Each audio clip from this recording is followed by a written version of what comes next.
Nous sommes réunis pour rendre un hommage bien mérité aux enseignants et aux enseignantes, femmes et hommes qui, dans les salles de classe, bâtissent jour après jour l'avenir de notre pays, patiemment, courageusement et souvent dans l'ombre.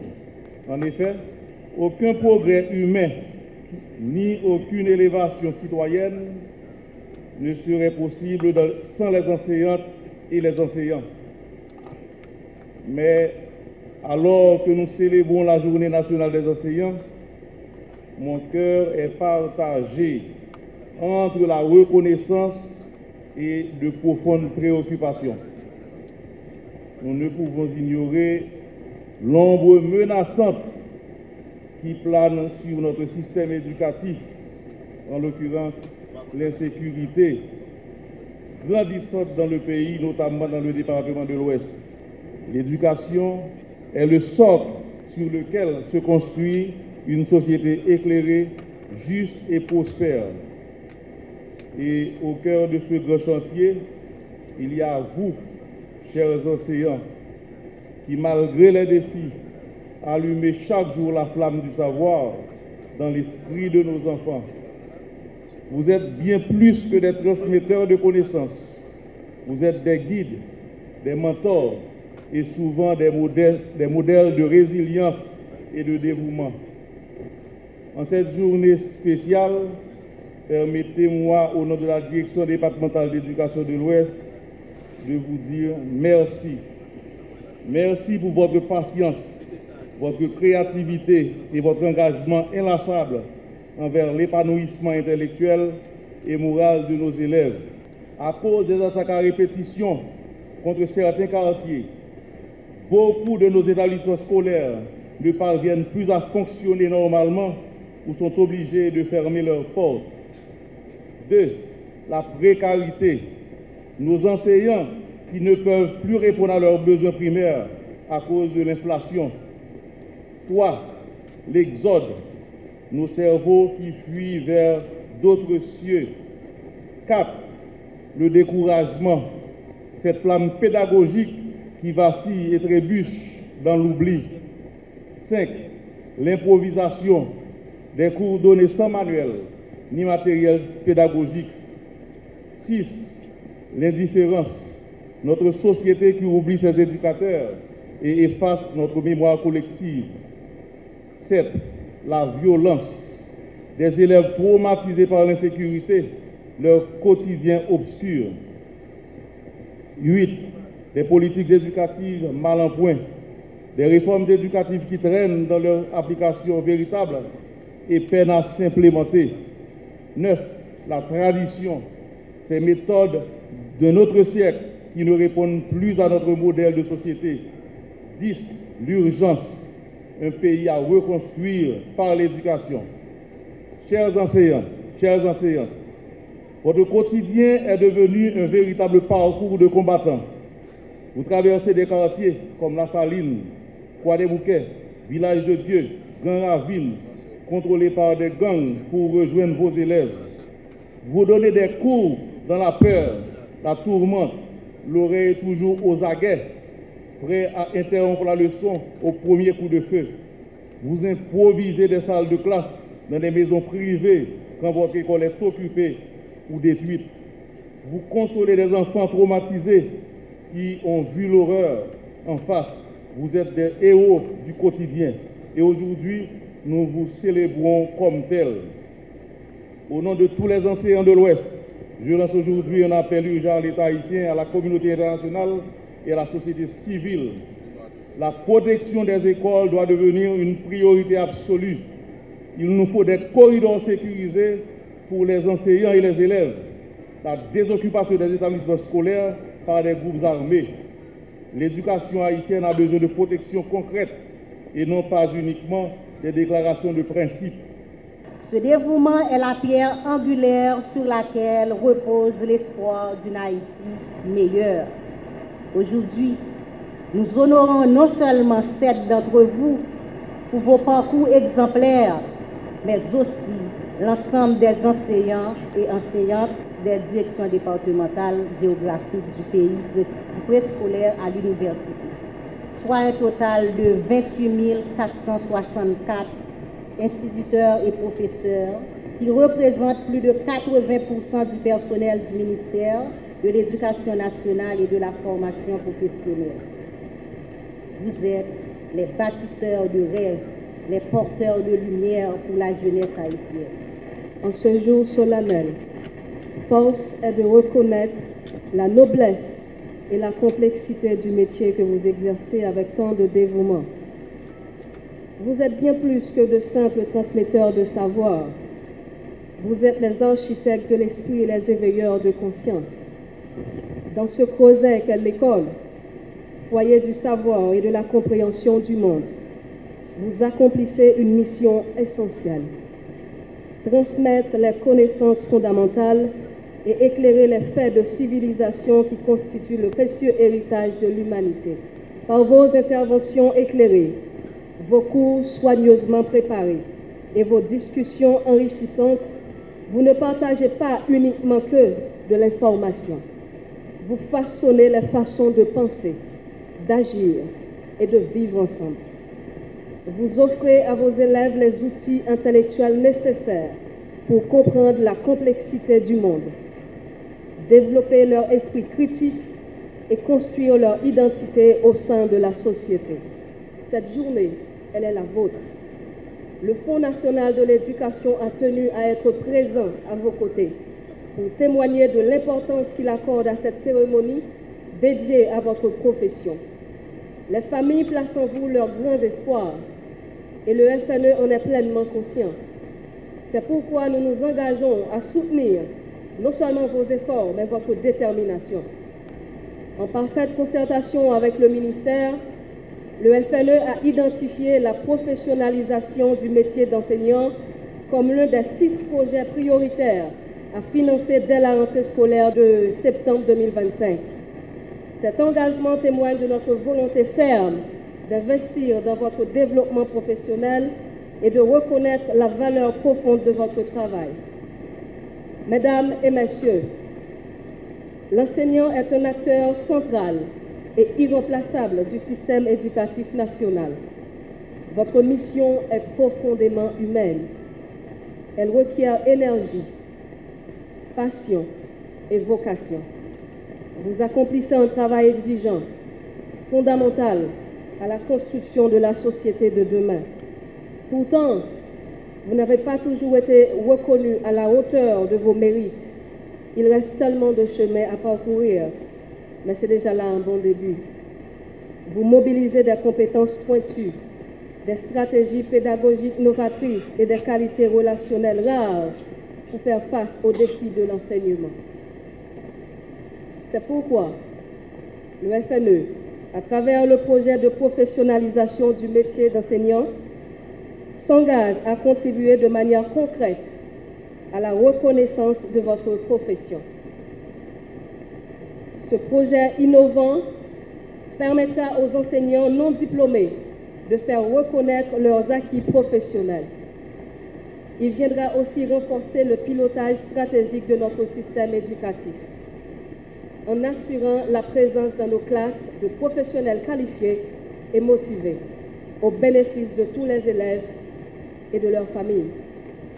La cérémonie du jour d'hommage aux anciens et anciennes d'Haïti s'organise dans un contexte où le processus enseignement-apprentissage s'est brutalement dégradé à cause justement de la violence des gangs armés sévissant de manière aveugle à travers les départements de l'Ouest, Artibonite et du Centre, ce qui laisse sur le pavé plusieurs milliers d'élèves et de jeunes allant du préscolaire aux universités, créant pour le gouvernement de la République l'urgence d'agir dans un contexte national marqué par la raréfaction des ressources. En effet, les autorités nationales tant du Conseil présidentiel de transition que du gouvernement, ne peuvent pas se permettre le luxe de laisser fermer les écoles. Voilà pourquoi elles ont été contraintes de libérer des fonds additionnels qui n'avaient pas été prévus dans le budget pour répondre à ces urgences.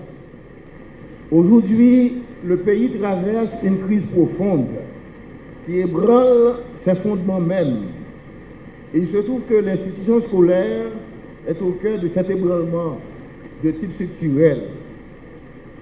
Ne pas le comprendre et ne pas le reconnaître pour agir en conséquence, c'est faire preuve d'un déficit d'empathie, de solidarité et d'humanité envers les jeunes, envers les élèves. Il faut parfois et même souvent savoir mettre l'intérêt général au-dessus des intérêts du groupe. Les acteurs et les partenaires de l'éducation, par obligation morale et éthique, doivent le comprendre, éviter de tirer la corde d'un seul côté et pénaliser celles et ceux qui ont besoin de compensation, de respect et d'humanité. La situation est loin d'être facile en dépit des sacrifices consentis par le gouvernement de la République pour faire droit aux justes et légitimes revendications des enseignants, tant du public et même du privé. Le groupe du ministère de l'Éducation nationale est relativement élevé, 36 405. Ça demande un petit temps pour la BNC de tout mettre en œuvre. Mais l'argent est là. Le chef du gouvernement est là. Il n'avait pas hésité pour répondre à cette revendication. Et ça, c'est important de le souligner. Donc, et aussi, nous connaissons job, métier enseignant, son métier qui dit, commencer à toucher, passer pour vivre, je dis à là. Nous connaissons. Nomination, moi je ne suis pas la paix, non, ici, pour moi, les lettres, ils sont dit ça, et la continuer à signer les lettres pour nous bailler enseignants dans 10 départements. Donc, cérémonie ça, c'est pour nous honorer professeurs. Bon an, mal an, mauvais temps, bon temps, campez là, pour faire ce job là. Parfois, vous bravez danger, gang, un caillou, violer Timounio, mais elle fait le job là. Nous venons honorer là, je dis, et vous méritez ça. La transmission des savoirs, des savoir-dire, des savoir-faire, et aussi la construction des savoir-être. La formation des ressources humaines dédiées au développement du pays, à son progrès et à sa défense. Je vous apporte la reconnaissance du gouvernement de la République qui traduit la confiance placée en vous pour le renouvellement de la nation. Mesdames, Messieurs, les nominés du jour, vous avez consacré votre vie, vos talents, vos capacités à former, à éduquer, à instruire. Vous êtes les modèles d'un pays qui cherche désespérément à qui croire, à qui faire confiance, qui encore se sacrifie pour la défense de l'intérêt supérieur de la nation. Je dis, nous avons un cas historique. Nous avons une obligation dans le cas ça pour nous reconstruire l'identité nous, qui est papier par miette morceau, par gros frappe que nous prenons la question de criminalité transnationale que nous vivons aujourd'hui. C'est pour ça, nous-mêmes, au niveau du Conseil présidentiel, ensemble avec le gouvernement, que le Premier ministre Alex Dié-Fils-Aimé a dirigé. Dans le budget 2024-2025, à côté des préoccupations que nous avons, sous question de renforcer toute force l'audio. Mais dans le budget, ça, nous mettons une attention spéciale sous question éducation. Parce que nous connaissons place éducation dans la construction de la société. Parce que vous, enseignants, enseignantes, vous êtes les forgerons de cette identité à reconstruire, les artisans de cet imaginaire collectif qui alimentera les rêves de cet Haïti de demain, de cet Haïti futur où il fera bon de vivre pour tous les fils et toutes les filles de ce pays. Ce pays, c'est un patrimoine commun que nous avons. l'hommage qui vous est rendu aujourd'hui, c'est pour signifier l'importance de votre mission et de votre responsabilité qui ne se limite point à aider les apprenants à acquérir des compétences pour résoudre des problèmes, à analyser ou à se concentrer sur des tâches difficiles, ou même à développer une pensée ou une action novatrice. C'est aussi et surtout pour nous l'espoir de construction d'une nouvelle Haïti qui n'existera pas sans nos enseignants et nos enseignantes.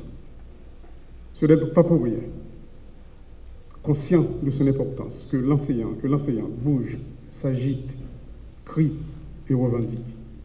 Nul, tant au CTP, au gouvernement de la République, que dans la population en général, n'est insensible à la situation difficile de nos enseignants et de nos enseignantes, toutes catégories confondues, gardiennes et gardiens de notre histoire de peuple, de notre culture, concepteurs et bâtisseurs, en première ligne de notre demain, de notre avenir, ce futur que nous attendons tous. Chers enseignants, chères enseignantes, vos cris et vos légitimes revendications parviennent aux oreilles de nous tous et de nous toutes. Nous comprenons que vous en avez assez, que vous avez assez enduré, assez souffert. Le pays, comme vient de le dire le ministre de l'Éducation, est vôtre. Le CPT et le gouvernement feront mieux pour manifester, ou bien pour vous manifester, leur compréhension de vos déboires et de vos difficultés. Bien sûr, la tâche n'est pas facile. L'école haïtienne vit aujourd'hui des moments tragiques sous les assauts répétés des bandes terroristes. Les bâtiments scolaires, universitaires et même les centres préscolaires doivent se délocaliser pour se mettre à l'abri, se protéger des assauts, de la furie de ces gens armés sans foi ni loi et qui ne font que terroriser une population exsangue, totalement démunie. Et bien sûr, avec la complicité de gens qui sont autour de nous, qui vivent avec nous dans cette société et qui se sont alliés à des criminels au niveau transnational pour nous faire subir cette violence. Le Conseil présidentiel de transition s'attelle à résoudre les défis qui s'imposent à nous tous. Et nous remercions nos partenaires internationaux de leur appui, en dépit de la situation dangereuse que nous sommes tous en train de vivre aujourd'hui en Haïti.